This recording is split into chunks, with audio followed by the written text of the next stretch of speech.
بسم اللہ الرحمن الرحیم صلی اللہ علیہ وسلم وبعد سورة الأعراف مکیۃ وہی 206 آیات و24 رکوعا۔ اس سورت کا نام سورة الأعراف ہے، جو مکہ میں نازل ہوئی اور اس کی 206 آیتیں اور 24 رکوع ہے۔ بسم اللہ الرحمن الرحیم، شروع اللہ کے نام سے جو بے حد مہربان نہایت رحم والا ہے۔ پوری صورت پر نظر ڈالنے کے بعد یہ معلوم ہوتا ہے کہ رکوع نمبر 1 سے لے کے رکوع نمبر 6 تک جو اس کا موضوع ہے وہ یہ ہے کہ آخرت اور نبوت اور رسالت کے متعلق اللہ رب العالمین اس کے اندر احکام فرما رہے ہیں۔ پھر رکوع نمبر 8 سے لے کے رکوع نمبر 21 تک انبیاء و سابقین اور ان کا مفصل تذکرہ، ان کی قوموں کا تذکرہ، ان کے ساتھ کیا حالات پیش آئے، کن کن عذابوں میں ان کو مبتلا کیا گیا، اور کس طرح جن لوگوں نے ان انبیاءوں کی اتباع کی ان کو کس طرح بچا دیا گیا، اس کا تذکرہ رکوع نمبر 8 سے رکوع نمبر 21 تک ہے۔ شروع الف لام میم صاد، یہ حروف مقطعات ہے۔ قرآن پاک کے شروع میں بھی آپ پڑھیں گے الف لام میم، کہیں الف لام را، الف لام میم صاد، حامیم، ان تمام کو ہم کہیں گے یہ حروف مقطعات ہے۔ مقطعات کا لفظی معنی، اس کی لٹرل میننگ ہے کہ کاٹ کاٹ کے پڑھنا، چونکہ ہم اس کو الگ الگ کر کے پڑھتے ہیں اس لیے ان کو حروف مقطعات کہتے ہیں۔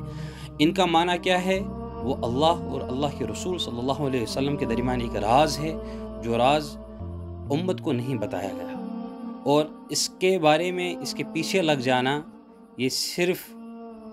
وقت کا ضیاع ہے۔ اس کے پیچھے لگ جانا، اس کے معنی کیا ہے؟ ہر حرف کے پیچھے لگ جانا، جیسے بعض نے کہا الف کا معنی اللہ ہے، لام کا معنی جبرائیل ہے، میم کا نام محمد ہے، بعض نے کچھ کہا ہے، لیکن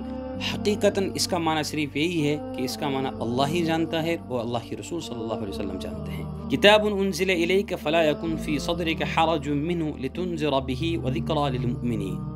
یہ ایک ایسی کتاب ہے جو آپ پر نازل کی گئی ہے، محمد صلی اللہ علیہ وسلم پر نازل کی گئی ہے۔ فلا یکن فی صدرک حرج،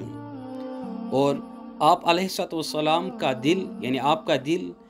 تنگ نہ ہو جائے، منہ اس کی وجہ سے، لتنذر بہ تاکہ آپ لوگوں کو ڈرائیں اسی قرآن کے ذریعے، وذکری للمؤمنین اور نصیحت ہے یہ ایمان والوں کے لیے۔ اتبعوا ما انزل الیکم من ربکم ولا تتبعوا من دونہ اولیاء قلیلا ما تذکرون، اسی چیز کی اتباع کرو جو تمہارے رب نے تمہارے لیے نازل کی ہے، آپ اللہ کو چھوڑ کر دوستوں، رفیقوں، اولیاء کی اتباع نہ کریں، قلیلا ما تذکرون، لیکن تم بہت کم دھیان دیتے ہو۔ وَكَم مِّن قَرْيَةٍ أَهْلَكْنَاهَا، کتنی ایسی بستیاں ہیں جن کو ہم نے ہلاک کیا، فَجَاءَهَا بَأْسُنَا، تو ان کے اوپر ہمارا عذاب آیا، بَيَاتًا أَوْ هُمْ قَائِلُونَ، راتوں رات، یا وہ اس حال میں تھے کہ وہ دوپہر میں سوئے ہوئے تھے۔ فَمَا كَانَ دَعْوَاهُمْ إِذْ جَاءَهُمْ بَأْسُنَا، اور ان کا دعویٰ، ان کی پکار جب ان کے پاس ہمارا بأسنا، ہمارا عذاب آیا، الا ان قالوا انا كنا ظالمین، بس یہ پکار تھی یقیناً ہم نے اپنے آپ کے ساتھ بڑا ظلم کیا، ہم نے اللہ کی نافرمانی کی۔ پھر اللہ فرما رہے ہیں فلنسألن الذین ارسل الیہم، تو جان لیجئے ہم ضرور بالضرور پوچھیں گے ان لوگوں سے جن کی طرف ہم نے انبیاءوں کو بھیجا، رسولوں کو بھیجا، ولنسألن المرسلین، اور ہم ضرور پوچھیں گے رسولوں سے بھی۔ فلنقصن علیہم بعلم، پھر ہم ان کے تو پوری سٹوری، پوری احوال ہم ان کو سنائیں گے اپنے علم سے، وما کنا غائبین، ہم کہیں غائب نہ تھے۔ ان 5-7 آیتوں کے اندر اللہ رب العالمین نے جو یہ پہلی آیت کے اندر فرمایا کتاب انزل الیک فلا یکن فی صدرک حرج، کہ اے محمد صلی اللہ علیہ وسلم، ہم نے جو آپ کے اوپر یہ قرآن پاک نازل کیا ہے، کہیں آپ کا دل تنگ نہ آ جائے، جیسے قرآن میں ہے لعلک باخع نفسک، کہیں اپنے آپ ہی کو آپ مار نہ دیں، کیا کہ جو کچھ احکام ہم نے آپ کے اوپر نازل کیے، کتاب قرآن پاک نازل کیا ہے، اب آپ لوگوں کو یہ بتا رہے ہیں، لوگ ان کو نہیں مان رہے، اس کی اتباع نہیں کر رہے ہیں، تو آپ کہہ رہے ہیں کہ چونکہ اللہ نے مجھے یہ احکام دیے ہیں، میں لوگوں کو بتا رہا ہوں، وہ اتباع نہیں کر رہے ہیں، اب میں کیا کروں؟ آپ کے دل میں یہ بات نہیں آنی چاہیے، کیوں؟ آپ کا کام ہے آپ لوگوں تک پہنچائیں، اب وہ مانے، کوئی مسلمان بنے یا کافر بنے، کسی کے اندر ہدایت آ جائے یا نہ آ جائے، یہ آپ کی ذمہ داری نہیں ہے، آپ کی ذمہ داری ہے ان تو قرآن کو پہنچانا، ان تو دعوت اللہ دینا، ان کو دین کے ساتھ جوڑنا، آپ کا کام صرف یہ ہے۔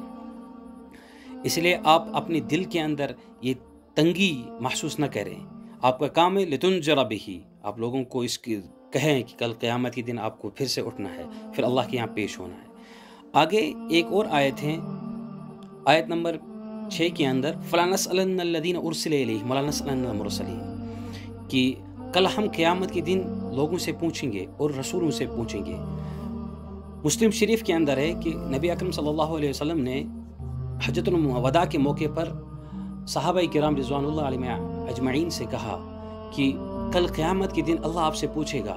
بتاؤ کیا تم نے نبی اکرم صلی اللہ علیہ وسلم نے، یعنی تمہارے نبی نے کیا تم تک یہ دین پہنچایا تھا؟ تو بتاؤ اس وقت آپ کیا جواب دے دو گے؟ اس وقت صحابہ کرام رضوان اللہ علیہم اجمعین نے یہی جواب دیا کہ آپ نے ہم تک دین پہنچایا، ہم اللہ کے تمام احکاموں سے ہمیں روشناس کرایا، اور آپ نے ہمیں تمام معاملات سے آشنا کرایا، اور ہمارے اندر محبت اخوت پیدا کر دی۔ ہم اس تمام باتوں کا آج بھی اقرار کریں گے، کر رہے ہیں، اور کل قیامت کے دن بھی اقرار کریں گے۔ نبی اکرم صلی اللہ علیہ وسلم نے اس وقت لفظ فرمایا اللہم اشہد، یا اللہ آپ گواہ رہنا۔ پھر ایک روایت میں اور ہے کہ نبی اکرم صلی اللہ علیہ وسلم نے فرمایا کل قیامت کے دن مجھ سے سوال ہوگا، وَلَنَسْأَلَنَّ الْمُرْسَلِينَ، مجھ سے سوال ہوگا، بتاؤ آپ نے اپنی امت تک یہ شریعت پہنچائی، یہ احکام یہ قرآن پہنچایا؟ تو میں اس لیے آپ کو اس وقت کہہ رہا ہوں میں نے تو آپ تک پہنچا دیا، لیکن جو اس وقت حاضر ہے وہ غائبین تک اس دین کو پہنچا دینا، وہ ان تک پہنچا دینا۔ غائبین سے مراد کیا ہے؟ اس وقت جو مجلس میں حاضر نہیں تھے، ایک ان تک پہنچا دینا، اور ان کے بعد جو نسلم بعد نسلن، ایک جنریشن کے بعد جو دوسری جنریشن آئے گی، نسل در نسل جب لوگ آئیں گے، ان تک یہ دعوت یہ کام میں آپ کو سونپ دیتا ہوں۔ ہر مرد اور عورت کے اوپر یہ فرض ہے کہ نبی اکرم صلی اللہ علیہ وسلم کی اس مشن کو آگے لے کر چلیں۔ انشاءاللہ اگلی قسط میں اس کے آگے ہوگا مختصراً تفسیر بھی اور اس کا ترجمہ بھی۔ السلام علیکم ورحمۃ اللہ وبرکاتہ۔